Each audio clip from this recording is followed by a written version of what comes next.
ಚಿತ್ರನಟ ಭುವನ್ ಅವರು ಕೂಡ ಇವತ್ತು ಹುಬ್ಬಳ್ಳಿಗೆ ಭೇಟಿ ನೀಡಿದ್ದಾರೆ, ಪ್ರತಿಭಟನೆಯಲ್ಲಿ ಭಾಗವಹಿಸಿದ್ದಾರೆ. ಅವರ ಹತ್ರನೂ ಕೂಡ ಮಾತಾಡೋಣ, ಏನು ಹೇಳ್ತಾರೆ ಕೇಳೋಣ. ಭುವನ್ ಅವರೇ, ಇದು ಅತ್ಯಂತ ಕ್ರೂರ ಘಟನೆ.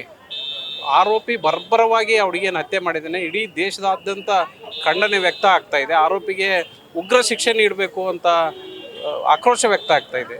ನಿಮ್ಮ ಅಭಿಪ್ರಾಯ ಏನಿದೆ ಸರ್? ಮೊದಲನೇದಾಗಿ ಇದು ತುಂಬ ಖಂಡನೀಯ, ನೀವು ಹೇಳ್ದಂಗೆ. ಆದರೆ ನನ್ನ ಅಭಿಪ್ರಾಯ ತುಂಬ ಮುಖ್ಯವಾಗಿ ಏನು ಅಂತಂದರೆ, ಇದು ಮೊದಲನೇ ಸಾರಿ ಆಗಿರೋದಲ್ಲ ಸರ್. ಕರ್ನಾಟಕದಾದ್ಯಂತ ಇದಕ್ಕಿಂತ ಮುಂಚೆನೂ ಮಧುಪತ್ತರವ್ರ ಕೇಸ್ ಆಗಿದೆ, ಶ್ರುತಿಯವ್ರ ಕೇಸ್ ಆಗಿದೆ, ಹಲವಾರು ಕೇಸ್ಗಳಾಗಿದೆ.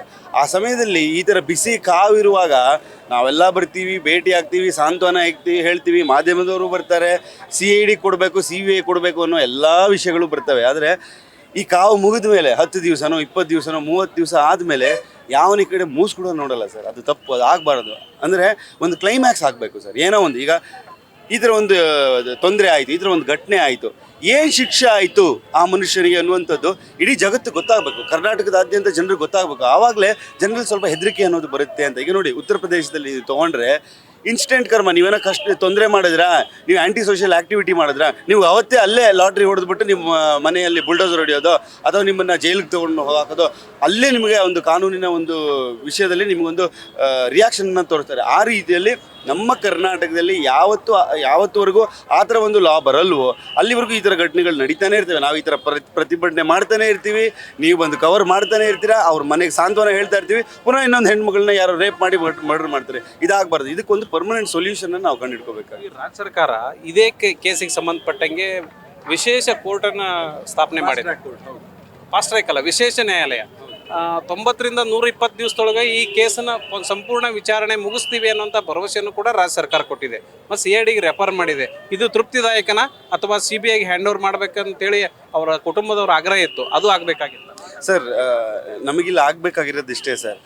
2 ವಿಷಯಗಳು. ಒಂದು, ಈ ಹೆಣ್ಣು ಮಗಳಿಗೆ ಅನ್ಯಾಯ ಆಗಿದೆ, ಅವ್ರಿಗೆ ನ್ಯಾಯ ಸಿಗಬೇಕು. ಇನ್ನೊಂದೇನು ಅಂತಂದರೆ, ಮುಂದೆ ಹೋಗ್ತಾ ಇನ್ನೂ ಈ ಥರ ವಿಷಯಗಳು ಆಗಬಾರ್ದು ಅನ್ನುವಂಥದ್ದು. ಈಗ ಒಂದು ಕೋರ್ಟ್ ಸೆಟಪ್ ಮಾಡಿದ್ದೀರಿ ಅಥವಾ ಒಂದು ಲಾನ ತರ್ತೀರಿ ಅಂತಂದಾಗ ಅದರಿಂದ ಏನು ಬದಲಾವಣೆ ಬಂತು ಅನ್ನುವಂಥದ್ದು, ಜನರ ಮನಸ್ಥಿತಿಯಲ್ಲಿ ಯಾವ ಥರ ಬದಲಾವಣೆ ಬಂತು ಅಂತ. ಈಗ ಫಾರ್ ಎಕ್ಸಾಂಪಲ್, ಇವಾಗ ಅವರೊಬ್ಬ ಯಾರೋ, ಅವನ ಹೆಸರು ನಂಗೆ ಗೊತ್ತಿಲ್ಲ, ಅವನು ಚುಚ್ಚಾಕ್ತಾ ಅಂತ ಹೇಳ್ತೀರಲ್ಲ, ಹಾಂ, ಆ ಥರ ಒಂದು 100,000 ಫಯಾಜ್ ಈ ಸುತ್ತಮುತ್ತ ಇರಬಹುದು. ಆ ಥರ ಫಯಾಜ್ಗಳಿಗೆ ನಾನು ಚುಚ್ಚಿದ್ರೆ ನನಗೆ ಚುಚ್ಚೋರು ಇದ್ದಾರೆ, ಕಾನೂನಲ್ಲಿ ನನಗೆ ಒಂದು ಕಠಿಣ ಕ್ರಮವನ್ನು ನನ್ನ ಮೇಲೆ ಕೈಗೊಳ್ತಾರೆ ಅನ್ನೋ ಒಂದು ಭಯ ಬರೋವರೆಗೂ ಯಾವುದೂ ವರ್ಕ್ ಆಗಲ್ಲ ಸರ್. ಏನಾಗುತ್ತೆ, ಒಂದು ಪಾರ್ಟಿಯವರು ಇದು ಕೋಮು ಗಲಿಬೆ, ಇದು ಜಿಹಾದು ಅಂತಾರೆ, ಇನ್ನೊಂದು ಪಾರ್ಟಿಯವರು ಪ್ರೀತಿ ಅಂತಂತಾರೆ, ಲಾಸ್ಟಿಗೆ ಸಫರಾಗಿ ಸಾಯಿದಾರೆ ಅವ್ರ ಅಪ್ಪ ಅಮ್ಮ. ಇನ್ನು ಒಂದು ತಿಂಗಳಾದ್ಮೇಲೆ ಯಾರು ಕೇಳೋರು ಇರಲ್ಲ ಸರ್ ಇವ್ರನ್ನ. ಅದಕ್ಕೆ ನಾನು ಹೇಳೋದು, ಈ ಥರ ಒಂದು ಟಫ್ ಆಗಿರೋ ಒಂದು ಲಾ ಬಂದು ಜನರಿಗೆ ಈ ಥರ ಮಾಡಿದರೆ ನನಗೆ ಈ ಥರ ಒಂದು ತೊಂದರೆ ಆಗುತ್ತೆ, ಕಾನ್ಸಿಕ್ವೆನ್ಸ್ ಇದೆ ಅನ್ನೋದು ಗೊತ್ತಾದರೆ ಮಾತ್ರ ಇದು ಜನ ಏನು ಮಾತಾಡ್ಕೋತಾರೆ. ಸಾಮಾನ್ಯ ಜನ ಈ ರಾಜಕಾರಣಿಗಳು ಇಂಥ ಘಟನೆಗಳು ನಡೆದಾಗ ಅದನ್ನು ರಾಜಕೀಯಕ್ಕಾಗಿ ಬಳಸ್ಕೊಳ್ತಾರೆ, ವೋಟ್ ಬ್ಯಾಂಕ್ ಮಾಡ್ಕೊಳ್ಳೋಕೆ ಪ್ರಯತ್ನ ಮಾಡ್ತಾರೆ, ಹಾಗಾಗಿ ನ್ಯಾಯ ಸಿಗ್ತಿಲ್ಲ ಅಂತ ಸಾಮಾನ್ಯ ಜನ ಮಾತಾಡ್ತಾರೆ ಸರ್. ಆ ರಾಜಕಾರಣಿಗಳನ್ನ ಸೆಲೆಕ್ಟ್ ಮಾಡಿರೋದು ಈ ಸಾಮಾನ್ಯ ಜನರೇ ಸರ್, ಬೇರೆ ಯಾರೂ ಅಲ್ಲ. ನೀವೇ ಸೆಲೆಕ್ಟ್ ಮಾಡಿ ಕಳಿಸಿರೋದು. ಆದ್ದರಿಂದ ನಾವು ಯೋಚನೆ ಮಾಡಿ ಸೆಲೆಕ್ಟ್ ಮಾಡಬೇಕಾಗುತ್ತೆ. ಈಗ ಎಲೆಕ್ಷನ್ ಬೇರೆ ಹತ್ತಿರ ಬರ್ತಾ ಇದೆ. ನಾವು ಯಾರನ್ನೇ ಸೆಲೆಕ್ಟ್ ಮಾಡ್ತೀವೋ ಅವರೇ ನಮಗೆ ಶಾಸನವನ್ನು ಕೊಡುವಂಥದ್ದು, ಅವರೇ ಲಾಗಳನ್ನು ತರುವಂಥದ್ದು. ನಾವು ಯೋಚನೆ ಮಾಡಿ ಸೆಲೆಕ್ಟ್ ಮಾಡಿ ಕರೆಕ್ಟಾಗಿರೋರನ್ನ ಕಳಿಸಿದ್ರೆ ಕರೆಕ್ಟಾಗಿರೋ ಲಾಗಳು ಬರುತ್ತೆ. ಇನ್ನೊಂದು ಏನು ವಿಷಯ ಅಂತಂದರೆ, ಈ ಥರ ಸಮಯಗಳಲ್ಲಿ ಇದೆಲ್ಲ ಈ ಥರ ಒಂದು ಕೇಸ್ ಆದಾಗ ಅದು ಪೊಲಿಟಿಕಲ್ ಟರ್ನ್ ತಗೊಳ್ಳೋದು ಸಹಜ. ಈಗ ನೀವು ನೋಡಿರ್ಬೋದು, ನಮ್ಮ ಮೇಲೆ ಹಲ್ಲೆ ಆಯಿತು ಮೊನ್ನೆ, ನಿಮಗೆ ಅದು ಗೊತ್ತಿದೆಯೋ ಇಲ್ಲೋ ಗೊತ್ತಿಲ್ಲ, ನಮ್ಮ ಮೇಲೆ ಹಲ್ಲೆ ಆಯಿತು. ನಮ್ಮ ಮೇಲೆ ಹಲ್ಲೆ ಆದಾಗ ನಾನು ಹರ್ಷಿಕ್ ಅವ್ರಿಗೆ ಹೇಳಿದ್ದಷ್ಟೇ, ಬೇಡ, ಇವಾಗ ನಾವು ಏನು ಹೇಳಿದ್ರು ಅದು ಪೊಲಿಟಿಕಲ್ ಟರ್ನ್ ತಗೊಳ್ತೆ, ಬೇಡ ಅಂತ. ಅದೇ ರೀತಿ ಅವರು ಕೇಳಿಲ್ಲ, ಅದು ಅವರು ಹೋಗಿ ಮೀಡಿಯಾದಲ್ಲಿ ಹಾಕ್ಬಿಟ್ಟು, ಇದು ಟ್ವಿಟರಲ್ಲಿ ಹಾಕ್ಬಿಟ್ಟು ಅದೆಲ್ಲ ಕಡೆ ಪಿಕಪ್ ಆಗಿ ನ್ಯಾಷನಲ್ ನ್ಯೂಸ್ ಆಗೋಯಿತು. ಅದು ಕೂಡ ಒಂದು ಪೊಲಿಟಿಕಲ್ ಟರ್ನ್ ತಗೊಳ್ತು. ಈಗ ಇವರು ಒಂದು ಕಡೆ, ಆ ಕಡೆ ಈ ಏರಿಯಾದಲ್ಲಿ ಆಗಿದ್ದು ಅಂತಾರೆ, ಅವರು ಆ ಕಡೆ ಆಗಿದ್ದು ಈ ಕಡೆ.